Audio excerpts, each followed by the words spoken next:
swimming from the shore to the island and back. Well, once he starts swimming, what are they going to do? They're not going to. Well, that's what he was worried about. Well, no, but he was worried about the end game too. Do the commissariat show up and give him a fine? Do they kick him out of the country? You know, what happens?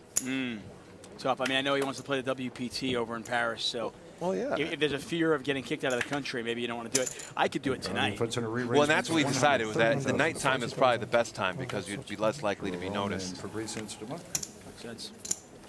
Mateos raising. Rogovin 3-betting. But he's always and Rogovin has not raised very often. He's only opened one pot. The other raises he's done have all been 3-bets or 4-bets. This time with kings. Yep. Ravi's really good about choosing spots. He's a pretty solid player, and he doesn't really risk his tournament away in very many scenarios. And we'll bring back McLean's favorite graph. Oh yes, this is beautiful. Well, now it's a little bit of an interesting dynamic. Talk about for a second how the dynamic of the table changes. We go from 6-handed to 5-handed, but we lose by far the most active and aggressive player. Right. So now I think we're going to start seeing Soulier really stepping it up. Fabrice does have that high-paced gear where he can play fast poker. He has the chip stack. Raises on the button, makes it 51,000. And here he is raising. I mean, obviously it's the button. He's going to be raising most of his buttons. But I think Fabrice may emerge as the new table action man. Right. By the way, you mentioned, that Benny Spindler picked up queens, and it's always bittersweet when you pick up that big hand when you have no chips. Right. It's not like he wasn't getting hands. It took him 33 hands to get eliminated. In those 33 hands, he picked up ace-king once. He picked up ace-queen once. He picked up queens. Right. He picked up sixes and flopped the set. Right. I mean, this is against top pair. Right. He can't walk out of this casino. He can't walk out of the casino barriere going, "I was card dead. I had no choice." Right. That he can't say. Well, no. He did have some opportunities. He did run into some big hands, but then again, he did bluff away his last shot. And now we have a 3-bet pot here. Mateos fighting back at Fabrice. The two big stacks going at it. Adrian fires out 150,000. Quick bet. I'm really curious to see how the 19-year-old Mateos, who's wearing the orange salmon-colored shirt, how he reacts, because it felt like he was kind of laying low while Spindler was being aggressive. I want to see if he kind of steps up, because he has position on Fabrice. Right, and there's a power vacuum now. Right. But I feel like, oddly like enough, the first hand he's going with against Fabrice is one that he's playing out of position. And so this one would expect him to maybe have a little bit of a stronger hand here. But I've been watching a lot of Breaking Bad, so I feel like like if a drug lord goes out, it's like, okay, who's going to step in that power vacuum and fill it? Exactly. It's human nature, right? In no way at all am I suggesting that Benny Spindler or any of these players are drug lords. Yes, but there is for sure a storming period whenever such a powerful force leaves the table into where it kind of finds its new equilibrium.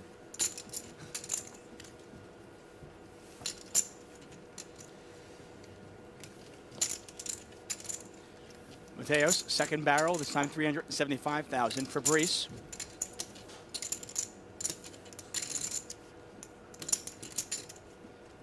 This is a raise pre-flop, a 3-bet for Mateos. Mateos led out for 150. Fabrice called 150. Mateos now leads out for 375. By the way, the winner of this hand will be our chip leader. And it will continue to be Mateos. Oh, wow. Mateos with the lucky flop and turn. Yeah, I like Fabrice calling there with the ace-9 suited. He can't really do much on that turn. Mateos with trip eights.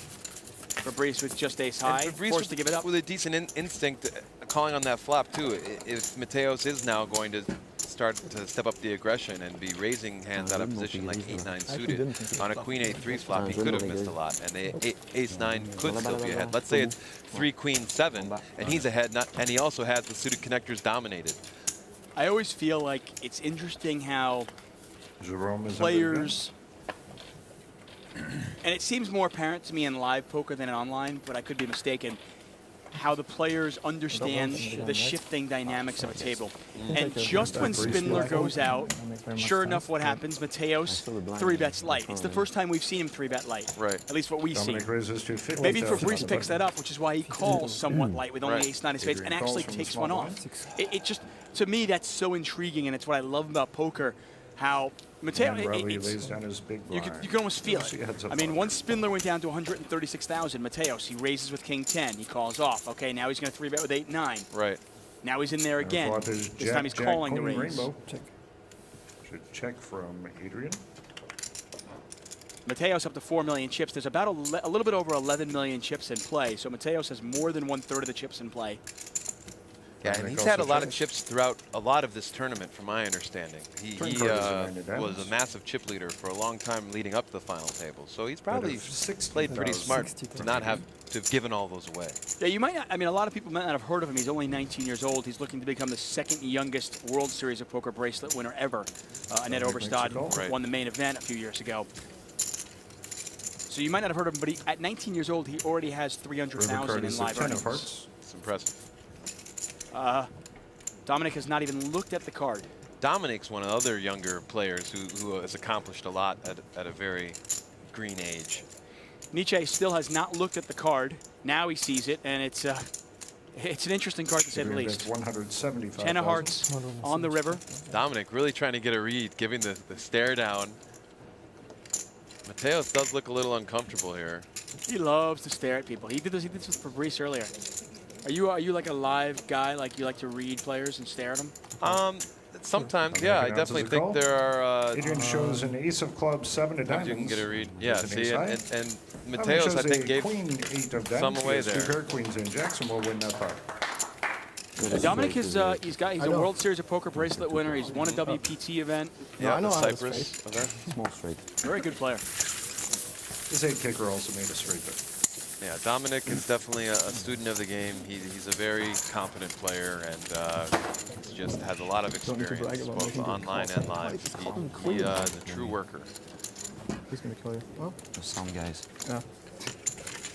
Dominic up to about 2.16 million. I dropped the mic. Oh, no. How dare you? I actually bought a piece of Nietzsche in an online tournament. Oh, yeah? Yeah.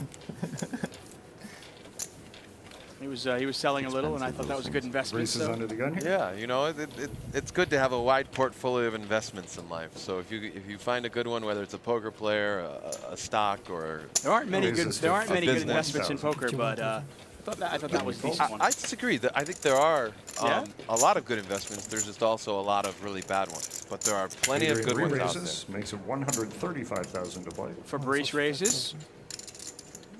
And you can feel the dynamic at this table completely shifting. Mateos now 3-betting again. This is the fourth hand. He's got extra chips to play with now, and he can even lose a moderate-sized pot and still be the chip leader. So he's going to try to leverage that strength and put some more distance. He likes the 9-8 suited. That's for sure. So another 3-bet for Mateos, and he wins this pot as well. Soulier gives it up. He does not call with the queen 10 out of position. Maybe he's getting bonuses from 8-8 poker for 8-8 poker every time he raises with a hand with an 8 in it. Could be the case. Who knows? Mateos now up over 3.8 million. Fabrice down to about 3.1 million. And we have 4 players with over 1 million chips. Raghi Raghavan is our short stack, the 27-year-old from Northbrook, Illinois. And Ravi plays a short stack very proficiently. He can make it last. He could find the good opportunities to double up again. So he definitely cannot be counted out at this point. Mateos raising the 50,000. This is 5 hands in a row Mateos has played. Either called, 3-bet, or opened. Yep. This is the 5th hand in a row. And there is a look at the 38-year-old Jérôme Huget. He was a Barrière poker qualifier from Montpellier, France. Oh, wow. Turned a 10 euro or a 2 Coke satellite into a seat at the World Series of Poker Europe main event. 2 Coke? That's all. 2 Cokes, 10 euros. A Coke is 5 euros here? Oh, minimum. What? Raises to 125,000. That is expensive, man. Huget, this is his second 3-bet of the tournament, of the final table, I should say. Last time he had aces. People say you know, I think the dollar is hugely undervalued when I see how much money when I'm in the UK and what I get for a pound or what I get for a euro here, it feels to me like I get so much more for the dollar back home. So I don't know if that's the VAT or whatever, but it seems like perceptions are definitely off in the world for how much. Jerome Huget now at 1.36 million chips, and he won a big portion of those chips, snapping off a bluff from Benny Spindler. And I still question whether this was a call right here. Yeah, me too. It's wonderful. Like that was the fake call, and to me that's a call. And if I got to tell you, if I'm Spindler and I had the 5, I call it because that's a call. Forward motion, the line doesn't mean anything.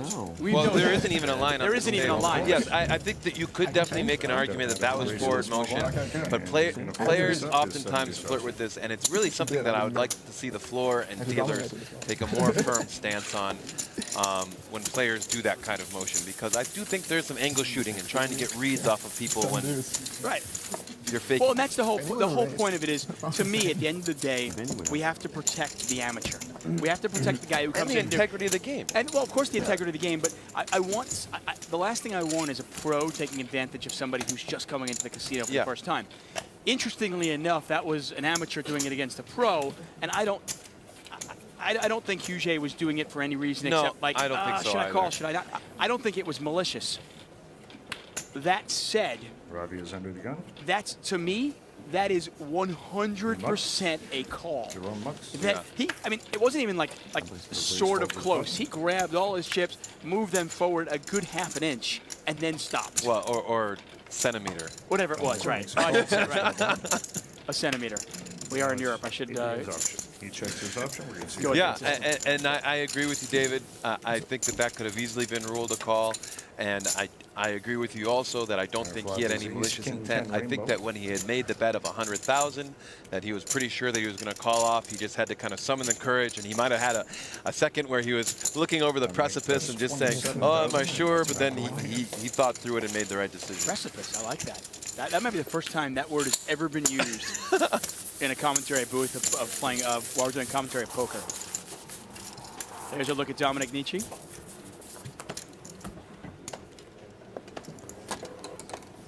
Having a little bit of difficulty with the card graphics, but we'll get those back up shortly. Once again, this is the 7th annual World Series of Poker Europe. McLean Carr, David Tuckman in the booth. 5-handed. We are in level 23. Blinds are 12,000, 24,000 with a 4,000 ante. His first actor.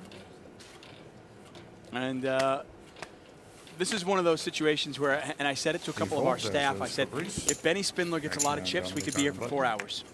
Right. If Benny Spindler gets knocked out early, we could be here for 14 hours. Who knows? You never really know, and I'm not that familiar with a lot of these players to know if they want to play small ball or they're more apt to play 3, 4 bet, 5 bet pots. Right. To where you're having really big value pots to where the tournament could speed up. Right. Dominic raises. Dominic takes it. Well, definitely with the stack sizes and how big the pay jumps are, I would say get settled in, get something comfortable, maybe order a pizza or I don't know if you're in France, can you order food? You could probably still order a pizza. You have what, 4? I would assume if they don't have food delivery here, then I'm never coming back here. Of course they have food delivery. They probably have wonderful food. It's a developed nation. Well, yes, I know, but some places just not as popular. You can go to some cities and they just don't have good quality food delivery. It's not like every city is New York City where you I'll tell you this, if they don't have it, it's a business opportunity. And somebody should bring a pizza place with delivery. Well, you know, it just moved to France recently. I think it was in the past year. It's Chipotle. Ooh. Speaking of decent food, but Chipotle doesn't deliver, which is, you know, a shame. It is a shame. Fortunately, I have one about a mile from my house, mile and a half. That is very fortunate. So I can tell you, while my fiance was pregnant, that was one of the many trips. Oh yeah. Oh man, I want another burrito. Go get me one. Yes, yes, sir. No matter how many times I eat there, I just can't get sick of it. I just love Chipotle, and I feel so lucky that I went to school in Colorado. and was introduced when I was That's where they're founded, right? yeah, from Denver back in 1993. Wow, that's a long time ago. Yeah. It's funny. I mean, Chipotle's actually make inroads in LA, and for for Mexican food restaurant to make inroads into LA is saying a lot, because the best Mexican food in the world, better than Mexico, is in Southern California. Well, better than some parts of Mexico, but I'm sure there are other parts of Mexico, like Mexico City, has crazy, great cuisine that maybe we're not as exposed to. The best Mexican food in the world is in Southern California. I will stand by that. It is probably so. Because you have I agree. You can go toe to toe. You have Mexican recipes. You have Mexicans coming up using American ingredients and American standards. Okay, which is fair, but then again, I think a lot of what people in California compare Mexican food to would be like Tijuana and other things that are just over the border. No. Maybe they aren't.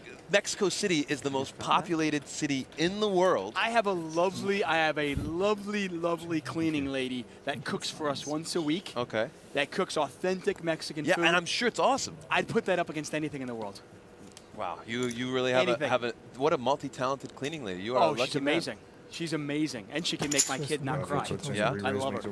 That said, though, this is all about Chipotle. I was saying it speaks volumes for Chipotle that they've made inroads in Southern California. Well, I don't think they compete with like the traditional Mexican anyway, because they're more of like the fast casual. It's Americanized a little bit. Yeah, sorry, I could go for hours, but enough about Mexican food. So we got a raise from Mateos.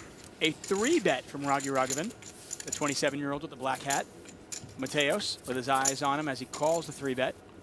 Our flop is King high flop, king queen 7. Spades. Adrian is first act. He checks.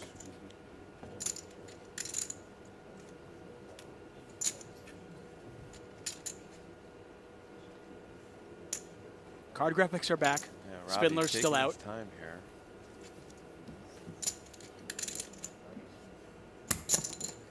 Makes a bet of 125,000. Very deliberate bet of 125,000 from the 27-year-old. The lone American at the table. And that should be a good flop for Ravi typically to bet at, whether he has it or not. But he is going to have, because he is going to have it a number of times in this scenario where he's gotten to the flop and position. What kind of hands should Mateos have when he raises and then calls a 3-bet out of position? He could easily have a queen 9, queen 8. He's calling those out of position? Oh yeah, I mean, because he's going to be ahead a lot of times, especially if he has a queen with a good kicker. He could also have some straight draws. Robbie's all in. To bet all of his chips. Robbie is all in for 451,000 and a quick fold from Mateos. So he had the gut shot straight draw.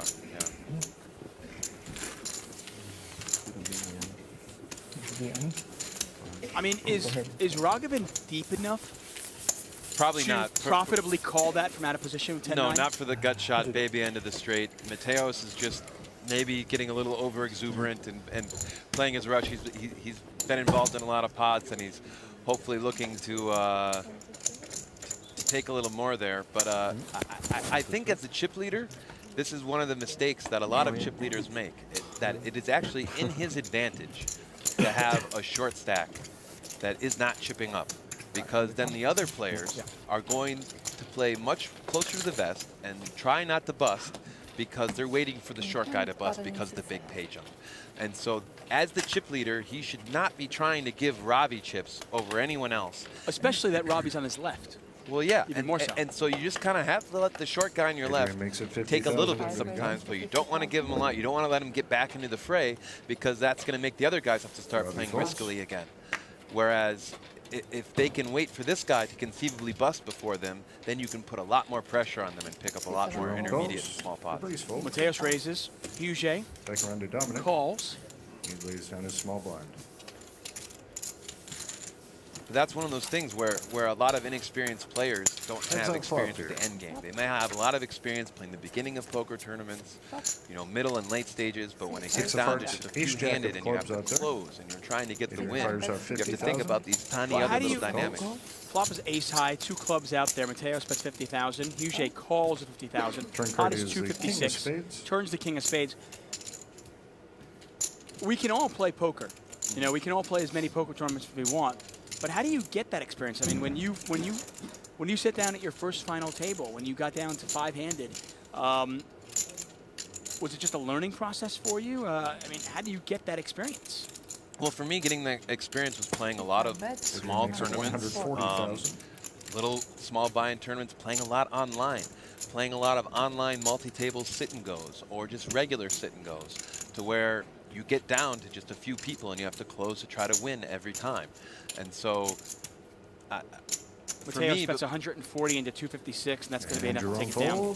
And Mateos double-barreled there with Jack 10, essentially turning his hand into a bluff, right? Yeah, I think he was, and he had some, small insurance policies to maybe get a straight on the river, and he also had a 10, so he takes away the possibility of Huget having a few straights. But it's a scary-looking board, and he's got a piece of it. Well, the fact that Huget is almost always 3-betting with like ace-king or ace-queen, it just, you imagine it's difficult for Huget to have a huge hand. Right, and so I think he's trying to get Huget to fold maybe a better jack, a queen jack, maybe or a baby ace, king 9, or a king 10, maybe a baby ace even. It's a scary board.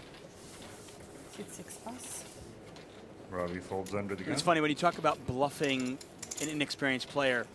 I think bluffing an inexperienced player off of ace-7 on that board is much easier than bluffing him off ace-7 on the board that Spindler tried to. Right, especially because players are used to playing against the range of hands where a lot of people play the queen 10, a lot of people play the king jack, the ace jack, ace king, these hands, and they expect to be up against those hands. Fabrice re-raises. Huget raises. 3-bet from Fabrice Soulier. Huget currently 4th in chips with 1.4 million. Soulier with 3 million at the start of this hand. McLean Carr, David Tuckman here for the 2013 World Series of Poker Europe.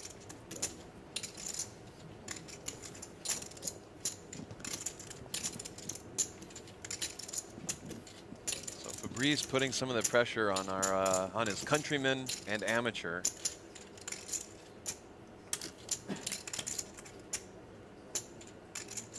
It's like Dominic. Dominic puts in a re-raise, 230,000 total. Now that's a cold 4-bet, it looks like. Yeah, we've seen this a couple of times. It's funny, during the high roller final table yesterday, I want to say maybe we had 2 cold 4-bets the entire final table. We've seen 4 already. And I think one of the main reasons for that is the relative stack sizes. At the final table, people are a lot shorter. So the 4-bet was very costly and a high percentage of their stack. Whereas here, we have a much deeper field. And so they have a little more room to play with and to try to find other spots of high value where they can speculate with a 4-bet without it costing a third of their stack. Fabrice asking Dominique how many chips he has. It's 115 back to Fabrice. Can you just call this for, I mean, you're deep enough. You're getting 3.5 to 1 to make the call. Can you just call here for Fabrice? Oh, absolutely. You almost have to call with. I mean, you're in position too. With so many hands that you're going to 3-bet with, in this scenario, you're going to have to at least call. Because it seems you're getting such a good value. But it looks like he's counting out a raise. Yeah, it seems like a lot of players these days are so hesitant to call the spot, and they just re-raise. And when I talk to like Jason Somerville about it, when I talk to Daniel Negreanu about it, why not call when you're getting 3.5 to 1? You play the hand in position. Well, he's not in position though here, is he? No, he is in position. Yeah, he's in position. Yeah. So in position, right? So in position, Fabrice is on the button. You should be calling almost everything when you're this deep. Unless for some reason you've done a really crazy Philbort 3-bet with a queen deuce, then maybe you'd fold. I mean, maybe if you've got like ace-6 offsuit or something, and you're thinking, I just see that I'm going to get a bluff. I don't want to call this. It's got no real value. But Dominic is capable of doing this with medium strength hand or a weak hand as well as a strong hand. Dominic makes another raise. This one all in. And this is why this tournament could last 4 hours. Right. These guys are, I mean, I would guess Dominic probably has 100 big blinds deep, and he just went all in. He probably has an ace-king in this scenario. Fabrice probably has a jacks or 10s. something around this. I mean, these guys are 100 big blinds effectively deep, yet we have a decision for all of Dominic's chips. And they're going to do a count. We can tell you it's 2.23 million. I'm going to put you on the spot, McLean. If you're Fabrice, you've got jacks. What are you doing? First of all, if you have jacks, I don't know why you would ever 5 bet. Well, yeah, if you're 5 betting jacks, you're either 5 betting to get it in, or flatting and not 5 bet. Well, that's the thing. The funny thing is, when he 5 bets, he really should know in his head. Okay, what am I? Am I 5 betting for value here? Or am I 5 betting to as a bluff? You should have a plan, but then once again, you have a lot of players, and you should have a plan. And a lot of the people who say that play online, and you can't really look at the guy and get a read on it or get a feeling for it. A lot of the live players try to get kind of a feel and trust their gut and trust the sort of unconscious sort of things that they're feeling. And so he might be putting himself in that scenario and hoping that maybe the pressure that Dom's feeling will...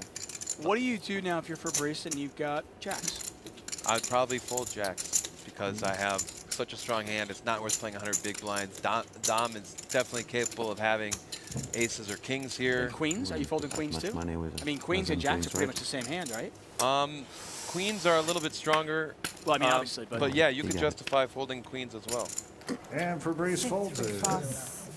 Ace jack, yeah. I knew you knew, but he turned his ace jack into a bluff. He put 100 blinds and bluffed in this one? Which is such a shame, because then he had to fold this hand that had a lot of value in position. Whereas for that tiny little bit more, for 115K more, he could have just flatted and maybe hit an ace on the flop and been able to play that in position.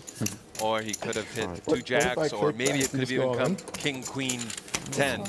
Yeah. See, I'm with you. I mean, I understand turning ace jack offsuit into a bluff if I'm out of position. Queens or ace king.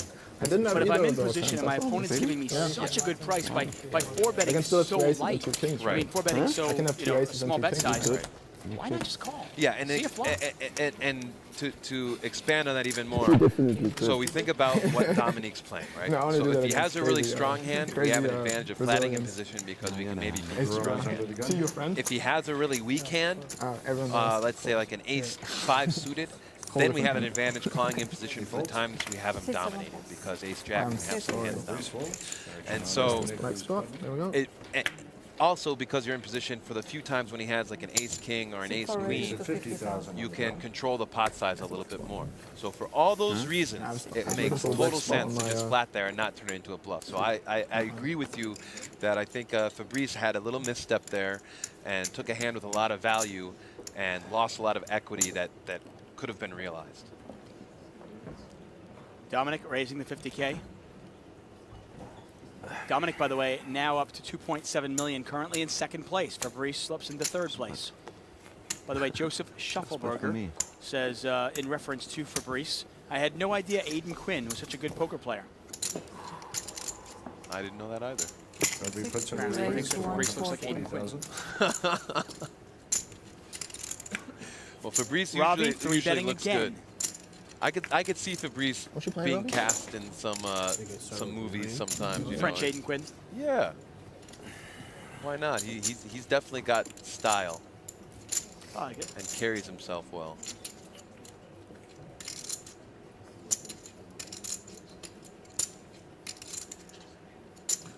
And he doesn't get rattled very easily, so he might have been a little frustrated in that last hand, but Fabrice down the stretch, I think he keeps the pretty even keel. And he might be sort of replaying that a little bit, but I don't think he's going to have a penchant for blowing up in this scenario. So he's still a key factor in this tournament. And 3-bet from Robbie gets through. 3-betting with the best hand. Out of position, taking it down before Jay has a chance to take it from him. So well played by Robbie once again. Debbie wants to know, says the high roller table had players talking and laughing. Main event has players covered and silent. Social table is more fun to play at or rail. You got to realize that a lot of the players at the high roller table are friends. They've known each other for years and years and years. Right. And very, very familiar with each other. A lot of these players at this table might not be. Right, and you have more amateurs at this table. Also, the high roller, the people who are playing the high roller typically are better off, and so it kind of de-stresses a little bit of the fiscal outcome of the game. Whereas there's also a little more prestige maybe with the main event win, and a bigger purse as well. So there's a number of different factors. Are you chatty at the table? Yes and no. It depends. When I'm in hand, rarely anymore. When I'm playing against the top competition, when I'm playing in the softer fields, I will chat more because I think there's more of an edge to be gained. But in between hands, I love to chat. Poker is so great because you get sat down at this table. And I was facing a race with ace queen in the spot where it always 3-bet, but I didn't know what to do.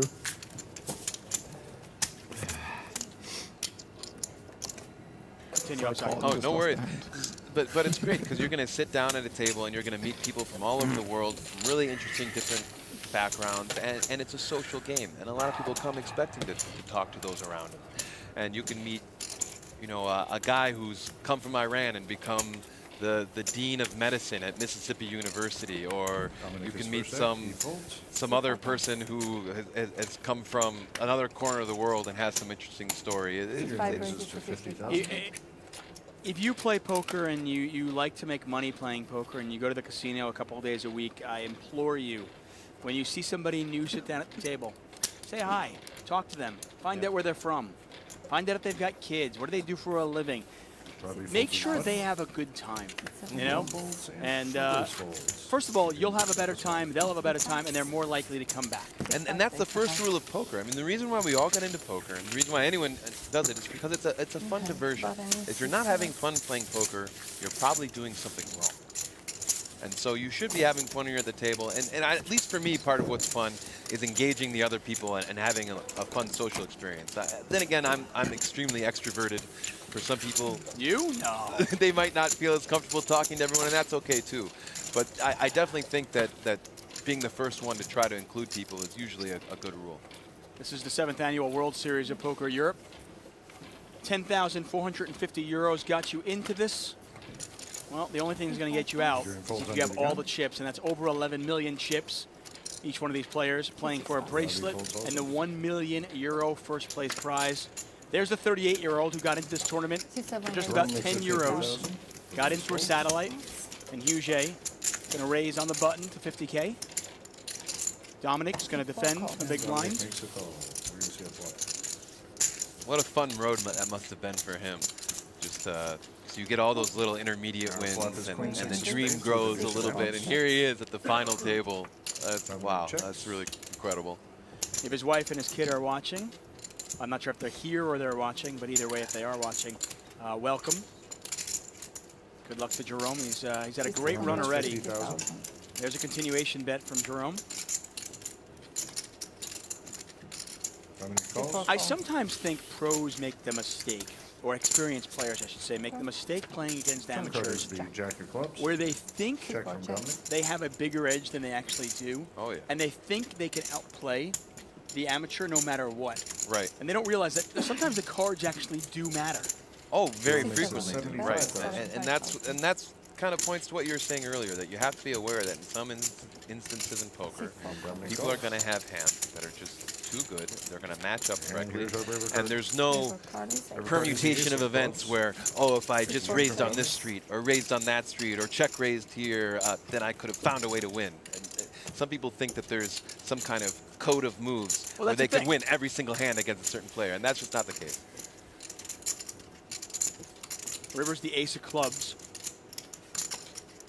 And that's the thing. I mean, Spindler clearly, and I think a lot of players do this. I know a lot of players that have this this leak in their game that are very good players, nonetheless, that they'll float an amateur, they'll play hands against amateurs, just thinking, even if they have absolute garbage hands, thinking, I can outplay him. Right. But they don't realize that if the amateur is constantly is playing a premium top 10% hand, and you're in there with any two, you're just giving him such an edge. Yeah, yeah. And then that's where the key is, where you have to have a good read. And you have to, there's the value bet figure out his from short Shigshée. range. Or maybe the bluff. What do we think this is? It's 150,000 into 380. from Shigshээ. Huh. That's, well, he...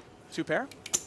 I don't think it would be 2 pair. You know, honestly, we got so into that other discussion. I gotta be friendly. Well, Shigshээ raised. What was the earlier action? Shigshээ raised. He bet 50,000 on the turn. He bet 75,000 on the. I'm sorry, he bet 50,000 on the turn. Ace 5. Just 1 pair of aces. Wow. But it was well hidden because it was on the river.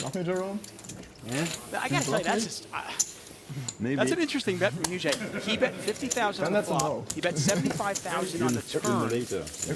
Then he hit an ace and he bets 150,000. That should tell you something. And that's one of those spots where I know a lot of amateurs that wouldn't bet the river unless they had 2 pair or the bluff. Yeah, I don't know. I think a lot of people, when they have an ace and they are bluffing and it turns up on the river, they'll bet it. Then they have this kind of sinking suspicion that everyone knew I was bluffing all along, and that's why they're calling me down. So maybe they still think I'm bluffing and will pay me out. And they might be onto something. Yeah, clearly. Well, Shigshээ now up to 1.5 million. Slowly building a Shigshээ stack. Yeah, there you go. Oh, I'm glad you joined the club.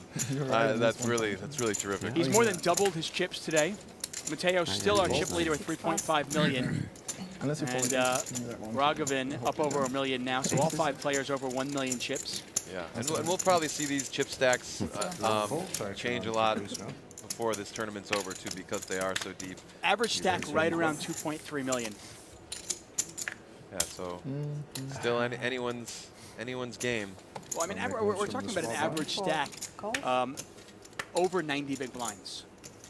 Yeah, exactly. So it's very deep, and there's going to be lots of pots to be played. If you like post-flop play, this is your stream. We're playing card David Tuckman here. A raise from Mateos, and he's going to take it. Going off that Benny Spindler hand, I had a couple of tweets, and we don't really need to comment on them. I just wanted to give some people some credit. At the Lone Man says, I don't think Shigshээ can fold out any made hands with those chip stacks, as there are so many busted draws in Spindler's range. If Shigshээ is thinking on that level, though, and that's something else you have to think about.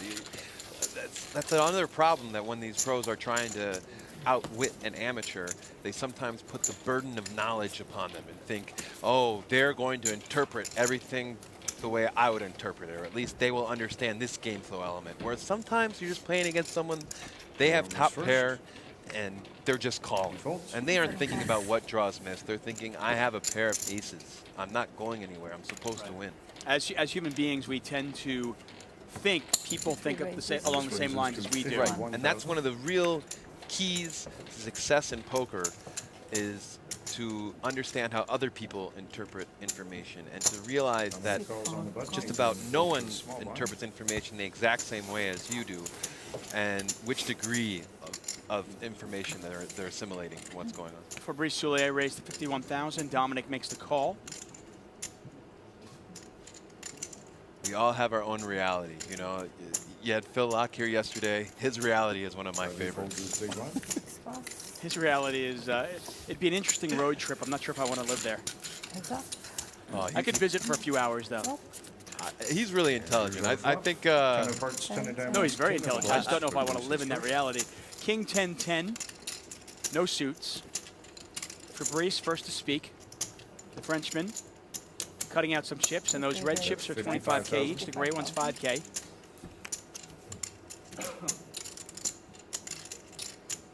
Dominic staring him down.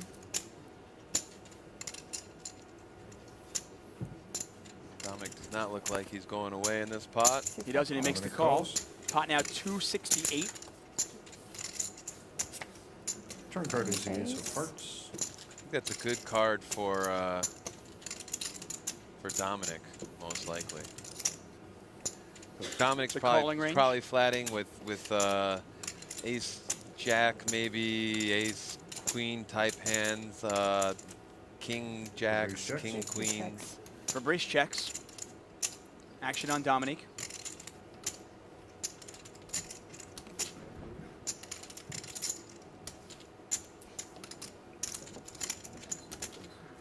That's 105. And he can also flat with the 10 in position. So kind of a smallish bet. And Fabrice gives it up. Jack Dominic 9, actually good one, was good one. Dominic playing in position, playing well. He did have a straight draw. And he realized that the ace is a good card for him. It's definitely a good card, but it's either a good card to hit his range of hands or it's a good card for him to bluff. Now, I did say he could have an ace, queen, ace, jack. He might raise those in position, the 3-bet. But I think Dominic's also capable of just flagging those hands and trying to get Fabrice dominated and win a lot of chips from him as well. Got a couple of more tweets about the that hand in particular. He says, Joseph Scheffelberger says, Spindler's range seemed really polarized versus Huget. Image is everything. Bluff percentage was too high for Spindler. Would have been a great opportunity to jam for value only. Well, yeah, and that's easy to say after we see it.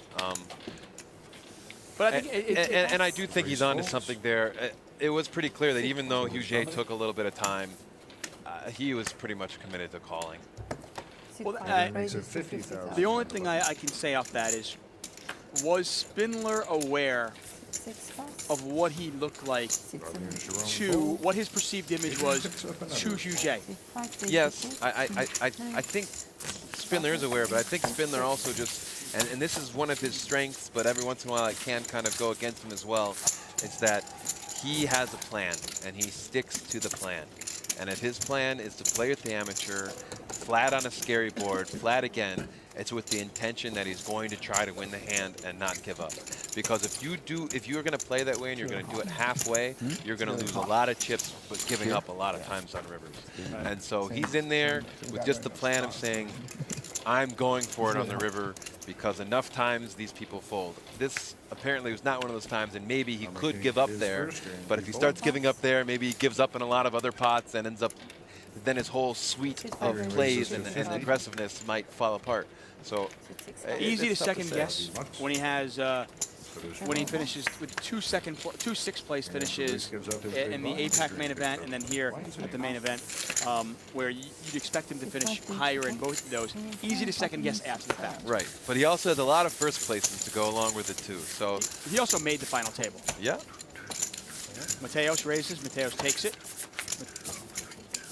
And Mateos, our chip leader, looking for that first place prize of €1 million. Shannon Shore, Andre Konopelko, Benny Spindler gone in 8th, 7th, and 6th respectively. All these players guaranteed €176,000. But you mentioned the pay jumps, and for some of these players, and I never like to guess financial implications, but for some of these players, the €80,000 pay jump from 5th to 4th is huge. Oh yeah. There's a look at our chip leader, Adrian Mateos, the Spaniard, 19 years old, wearing the orange salmon-colored T-shirt. I like your salmon color reference. That's nice. You know, you've got a. It's not quite orange, is it? Well, I don't know. Maybe it's like it's between. It's like a not quite a coral. Right. But it is in the orange family. It's just clear that you came from a nice upbringing. You had the big Crayola box. You know, your parents could afford all the colors. All the colors. You know, the big 128 box maybe, I think, is where the and my dad worked 2 jobs for that Crayola box. Well, you know, you've got your parents to thank for your wonderful and colorful upbringing. Very much so. Ravi raises. Huget 3-bets. Huget is now 3-bet 3 times. The first 2 times, aces and ace-king. Yeah, he really hasn't got online. If you aren't. So if you know he's not getting out of line, you expect Ravi to have a big hand, right? Yeah, you would expect Ravi to have a big hand here.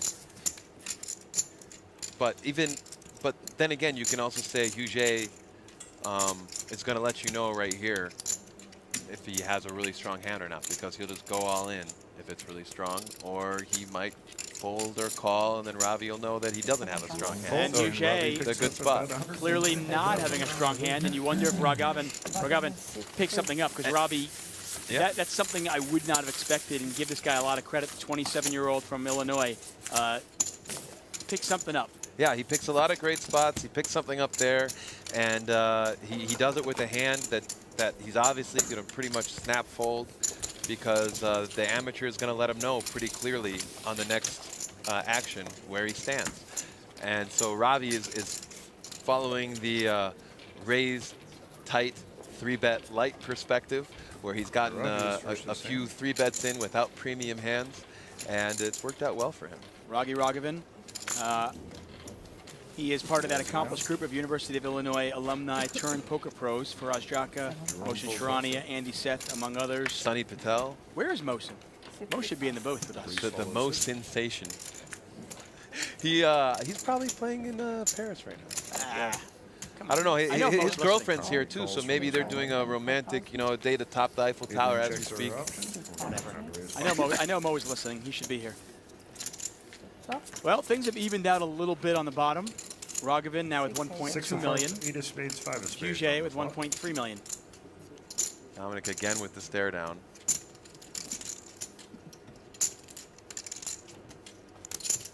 Sometimes I think players stare down other players without really hoping to gain information, but they're just hoping to make them feel uncomfortable. They feel there's an edge in making your opponent feel uncomfortable. Turn card 9 of clubs. Interesting card. Yeah, this is a great card for typically the person with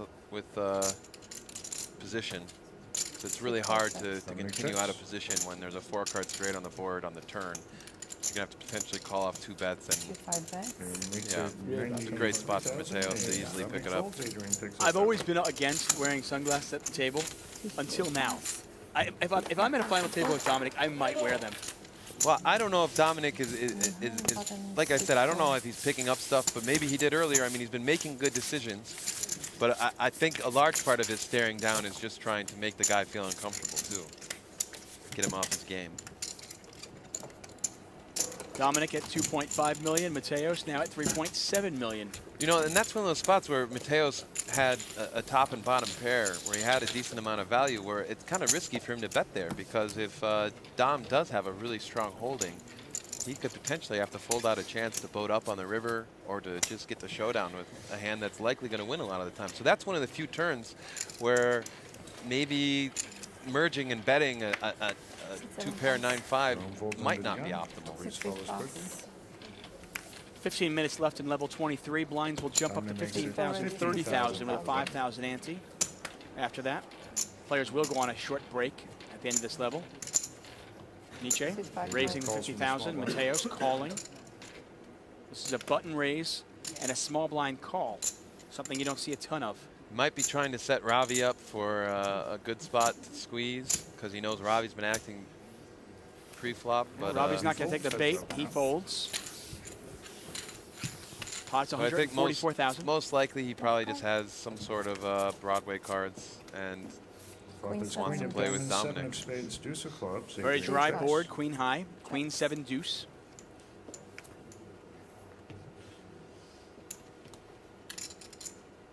Quick check for Mateos. This is a great board for Dom to see bet. Not a lot of draws. It's hard for you to leave a check raise on a queen 7 deuce board, because most really strong hands are going to try to help you pick up something. Yeah, see, Mateos had his Broadway cards, and Dominic with position takes down a nice little pot. Dominic second in chips at 2.6 million. Nietzsche has already won a World Series of Poker bracelet and a WPT title. Looking for his first World Series of Poker Europe bracelet. Only one player in the history of the World Series of Poker Europe has won 2 bracelets over here, and that is Roger Harabedian. Roger, what a beast. He used to be I think a top judo professional. He was in MMA. Before he became Big Roger, he was Beefcake. I like to call him the Panda Bear. See, he looks like a Panda Bear, and that was his nickname I gave him when he defeated Eric Seidel heads up for the bracelet. The Panda. Is he from Paris? He is French. I don't know if he's from Paris or not. Yes, I know he's, Roger. He's funny too. He's got a lot of character. Very underrated player, and we saw that last year. I mean, this is a guy, if you were to check his poker resume online, he's cashed about 70 times over the last 3 years. Oh yeah, he definitely sneaks up on his opponents, and he does a good job giving off this aura of maybe some guy who's very flippant and is an amateur, and I don't know what I'm doing, and I'm playing really crazy with these big oversized bets. But he is pretty cagey, and he knows what's going on.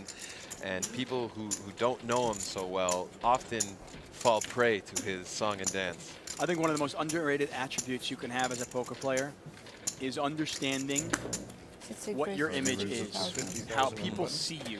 Yeah, and that's very important. Harabedian does that really well because he plays to it, as you mentioned. Well, yeah, and he practiced it so much. He's created this whole persona that he's very comfortable with how people process this persona. Robbie raises to 50,000. Fabrice calls. Heads up to the flop. Our flop is 8-8-6. Paired board, 8-8-6. Tough board for Fabrice to defend against now. Why? Because it's a mid-range board with the 8-8-6. Once there's a paired board, it's less likely that it's hit you. For a strong hand, the strong hands are likely to remain very strong.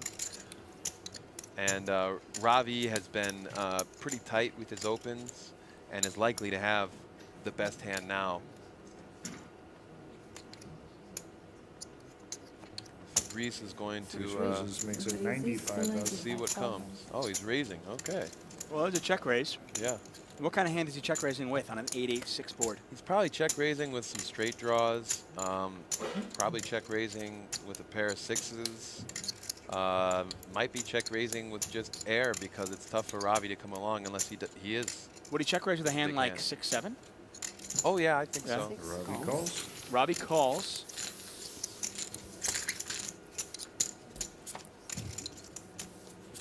Turn card is the 7 of diamonds. He raised with 6-7. He's now got 8s and 7s. Well, yeah. Or if he raised 9-10. Well, 9-10 I think is a popular one for him to check raise there. And now checks. Fabrice is going to check. Yeah. So now Fabrice is saying, well, I might not be that strong. He could maybe be setting a trap with a really strong hand, hoping that Ravi's going to make a bet that he might not want to get away from. Playing devil's advocate, what's the value of raising if you have just a pair of sixes?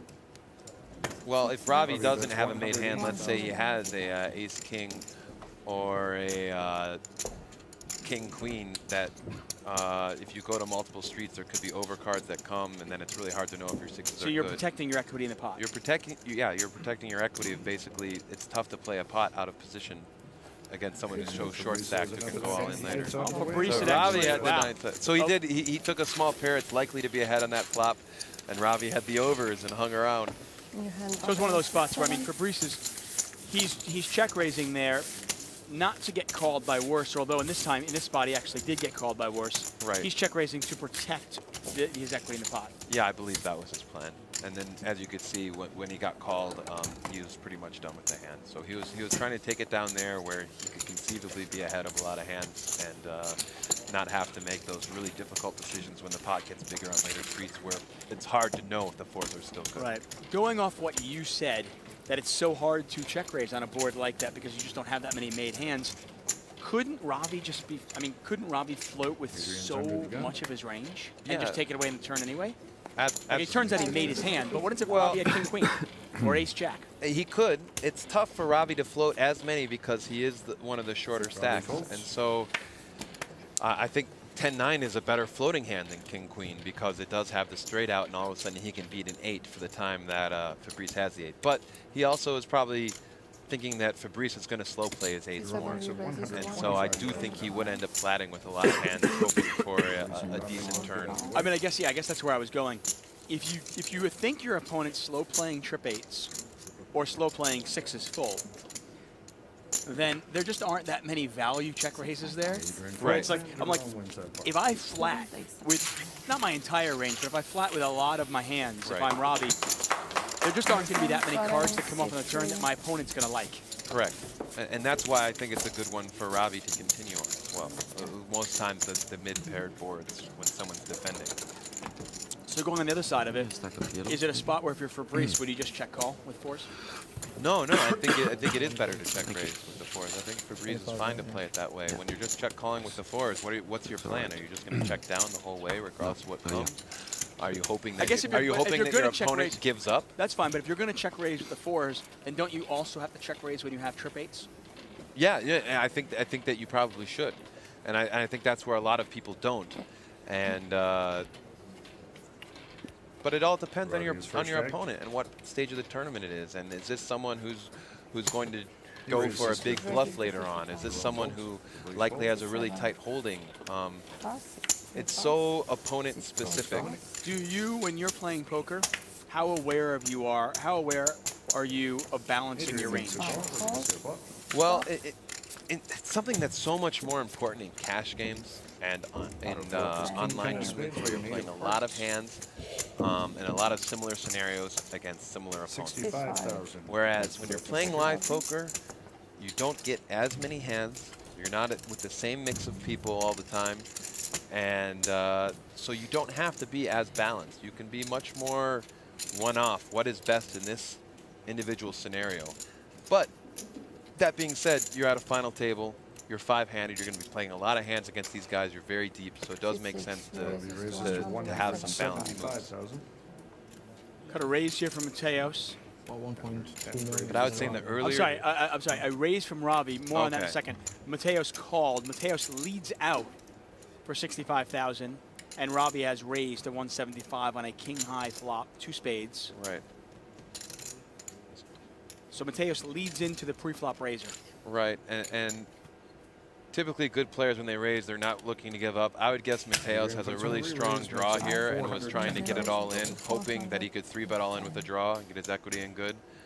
Ravi, with the raise here, probably has a decent king and is probably not going to fold. Oh, there you go. We got an all-in, and I imagine we're going to have a call. And sure enough, all-in and a call. Ravi shows us an ace of 2.68 spades, million. queen of spades. He has a royal flush draw. It's the other way around. Missing the jack of Those spades. are the hand. Adrian shows us a king of hearts. Well, and Mateos eight of clubs. clearly He has swapped 2 has pair no of problem kings and getting it eights. all He is in. currently in the lead. What And he a does have more draw chips. here for Ravi. Ravi needs a jack to make Broadway or a spade, and the jack of spades would be the royal flush. Right, the jack of spades ends it for Ravi. Unfortunately, the 8 of spades is no good for Ravi. It's Ravi's tournament life on the line. The pot is 2.68 million chips. Mateos with 2 pair. Good luck, man. Ravi stands up. A lot of the other players would like to see Ravi eliminated here for the big pay jumps. And here's our turn card. Turn card is an ace. That's More a outs big here. card for Ravi. That's a great Ace. sweat card. See even more outs popping up here. The outs will be in the top left-hand corner of your screen. 19 outs for Ravi. Yeah, he gains 1% in equity there. So it's basically the same chance again here. This is a classic scenario. An ace, a queen, a 10, but Card not is a a 3 3 of of hearts. hearts. Let's hear it for Ravi. He's going to be our 5th place finisher in the WSOP Europe Cold main deck that event. everyone always talks about that often takes players out of tournaments when you just have 2 big hands. You've got the monster royal flush draw up against the king 8 of 2 pair, and those 2 hands are just going to get it in, and you just hope to come out on the lucky side. Absolute standard, huh? Totally standard. Well, Mateos now up to 5 million. The same guy Ravi was all the Raghavan chips all out the the time. door. Stop it, man. He does take home 176,000 euros for his troubles. Did he 3-bet you? No. I mean, you get the bet. He's got ace, queen of spades. Really, no other way to play it, huh? Yeah, I think you want to get that hand in while it has a lot of equity. You don't always expect the turn to be an ace, or only 40% of the time, roughly a little bit over, the turn's going to help him. So get it in there. Yeah, he picked up a ton of outs there. He could have caught an ace, he could have caught a queen, he could have caught a 10, he could have caught the jack for the flush, or the flush card, the spade, but the 3 of hearts was not for him. And now Adrian Mateos has more than 40% of the chips in play. There's a little bit over 11 million in play. He's got 5 million. Around 45%, almost half. He is in a really good spot after that pot. Well, this table, I misspoke. I actually said he had about 40% of the turn. It's 40% for the river. And that's why you get it in there, because if you do get a bad turn, it's really hard to get it in. Reese's first act. Right, if the turn is the 3 of hearts, then you don't want to get it in. Then all of a sudden your hand shrinks in value. And he's so short relatively, you want to get it in while you got the good equity. Such an interesting spot. Mateos defended out of the big blind, flop, top and bottom pair. He led out right into the razor. You get the raise from the ace queen of spades on the royal straight flush draw. Oh, it's more than that now. He was probably hoping he was up against the jack 9 of spades. There's always that opportunity. You got 5 million, of course. Yeah, he actually could have easily been up against jack 9 of spades. I think Mateos plays the hand exactly the same way. Exactly. Get a raise here from Fabrice, a call from Dominic, a call from Huget. Or the 9-7 as well. We'll see this 3 ways. Yeah, if he has any sort of combo draw, straight flush, straight draw, flush draw, I think Mateos is playing it the same way. So there was a chance that Robbie could have had him absolutely dominated. The only hand Robbie is really in sort of bad shape against is a set of 8s there. So I think any other hand, it's just even too a set of likely 8s, he's not in terrible shape. But right, exactly, and that's my point. And he's not likely to up against a set of kings or 10s because of the pre-flop action. So it's just getting it. Check, check. Dominic is going to bet 65,000. The original raiser was Fabrice. He raised in the field. This is four-handed now. And hand it to this guy. This guy was a short stack for quite some time, and he has jumped up from 126,000 euros to making at least 250,000 euros. Incredible. He has doubled his money by just sticking around. Très bon. And by the way, playing some good poker. And he raises there with just top pair. Yeah. His hand selection has been pretty decent too. He hasn't really been playing outside of himself. He did try to go for a light 3-bet once, and it got shoved back in his face, but he chose a good hand, and he gave up at a time that it was okay to give up too. He's doing all right. So we've lost 2 pros. Raghi Raghavan in 5th place, Benny Spindler in 6th, and we are down to just 4. The 19-year-old Spaniard, Adrian Mateos, looking to become the 2nd youngest bracelet winner ever, looking for that €1 million prize and his first ever bracelet. Dominic Nietzsche looking for his 2nd bracelet. There's a look at Mateos. Fabrice must have gotten close to a bracelet before. Does he have any? Fabrice has won a bracelet. Fabrice won a bracelet. He won a bracelet in the 10K horse event at the 2011 World Series of Poker for 600. I thought he had some hardware. He's won some EPTs as well. Yeah, he is one of the 13 French people to have won a bracelet. Okay. It is 12 French men and 1 French lady. All right. And he is currently 3rd in chips, not this man right here, but Fabrice Soulier, who we're talking about. This man right here. He's our chip leader at the 7th Annual World Series of Poker Europe main event. We've been here for 2 weeks in this idyllic little town.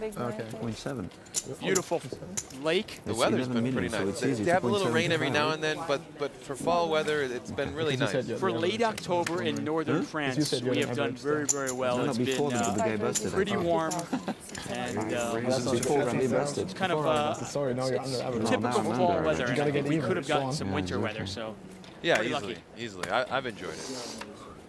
Mateos raising to 50,000. I mean, we can't get even by folding, but let's enjoy our break, right? Yeah, Mateos is going to take it. And I'll have a 1K chip back.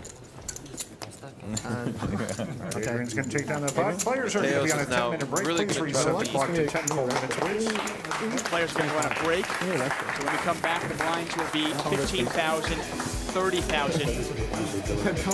Daniel Negreanu won the